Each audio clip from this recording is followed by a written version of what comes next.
You're watching Arkansas Style on KARK. Welcome back to Arkansas Style. If you want to watch the solar eclipse, eclipse glasses are mandatory, not optional. Why, you ask? Well, I have the same question, so here to help us understand the science behind the glasses is UAMS triple board certified doctor, and more importantly, our friend, Jean Way. Great to see you, honey. Thank you. Great to see you. I'm honored to be here, and I'm so grateful to have this opportunity, especially for somebody as wonderful as you. Thank you. Okay, it's the Mutual Admiration Society we have of each other. Yes, thank you. Okay, so why do we need to be careful? Because the sun's rays are a whole lot more powerful than anything else that we've ever seen or would ever look. Most of us don't look up at the sun, but now there's such an increased attention to it that somebody is going to look up. We want to make sure the children don't look up at the sun. You know what I'm saying. And the thing is we need to wear special lenses. Now, why is it that your sunglasses aren't good enough?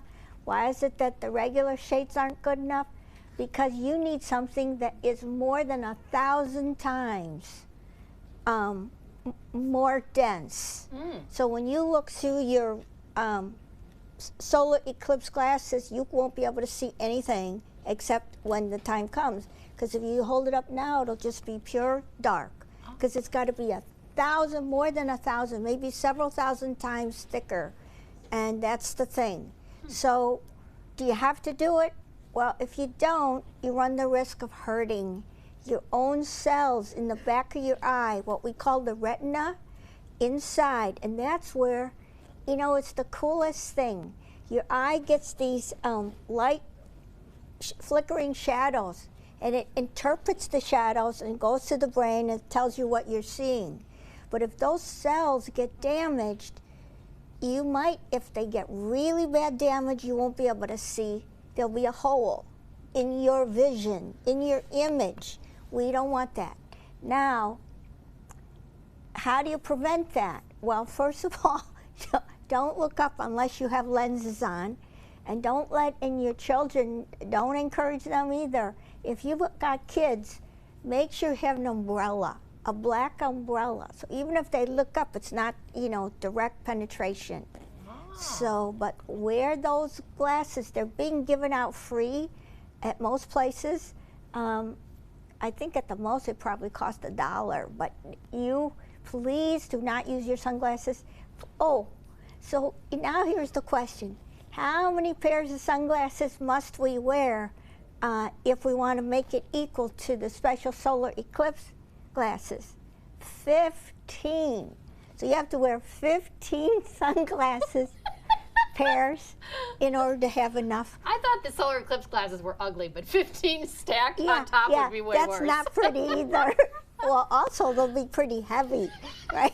That's true. Well, science is very cool, and during this period of time, you know, it really attracts our attention to, you know, the science all around us, and also the magnificence of our universe and our bodies. Yes. So, I mean, I know your background is obviously in science, and specifically, you understand a little bit more about this light situation than we do. So, you know, are there some takeaways that you want people to know and learn about the eclipse that you could share? Yes. So, what's the difference between a solar eclipse and a lunar eclipse, you might ask? Okay. So, a solar eclipse is when the moon is between the sun and Earth. Okay? And there comes a time when if the moon is close enough to Earth, it has a bigger shadow on Earth, so it can completely block out the sun because the shadow is bigger.